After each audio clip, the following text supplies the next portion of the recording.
95% of people report multitasking on devices every day. And the data would suggest that around a third of your day is involved in simultaneously engaging in multiple streams of information. If you're a young person, it could be up to 7 devices at a time. That's right, 7. So has anyone here heard of FOMO? So FOMO stands for fear of missing out.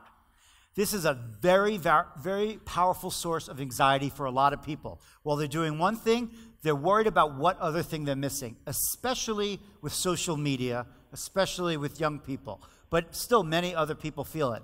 The other type of anxiety is productivity and performance anxiety, that you're working on this one thing, but there's something else that you should be working on. That also is a very powerful source. So these two very uniquely human factors have decreased the resource intake curve and thus drive the optimal time and source less. Make sense? You get less value, you feel less value of remaining in a source. But something else very powerful has occurred on the other side, and that is the increased accessibility to new sources of information. So now, when you read an article, there's lots of links to get you to new information sources. When you read a book, you didn't have that option. Now your phone sits in your pocket. You don't have to wait to get home to go onto a computer or go into an encyclopedia. You have multiple screens. You have tab browsing. Everything in technology has been designed to increase the accessibility of that next source. What that has done is decrease the expected transit time, which also drives the optimal time to switch earlier. So these two factors have led us to just switch frantically between sources. One example that I always give that I feel quite powerfully is the burden of multitasking when you try. Tell me if anyone else has tried this. You're on a conference call and you think, maybe you could check email at the same time. I know you might feel guilty admitting that. Has anyone actually tried to do that? Okay. I believe you all have tried to do that.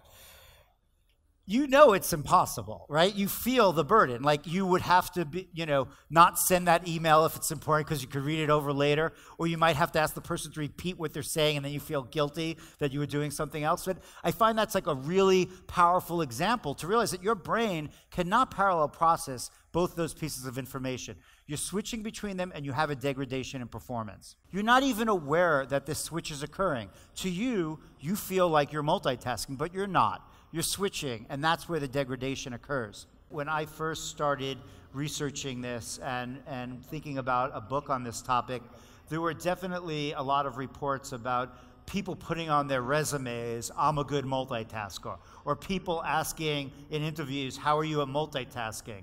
And now that seems to be changing. I think, these type of perspective and large-scale viewpoints about how people should perform take a long time to change. But I think that is shifting. It's certainly shifting in San Francisco. I definitely see that a lot, that you realize that some people should be given the opportunity to work on one thing throughout the day, and that you'll get more productivity as a leader. They'll have a more favorable experience in terms of their stress, their anxiety, their own quality, their own performance, if they're given that capability.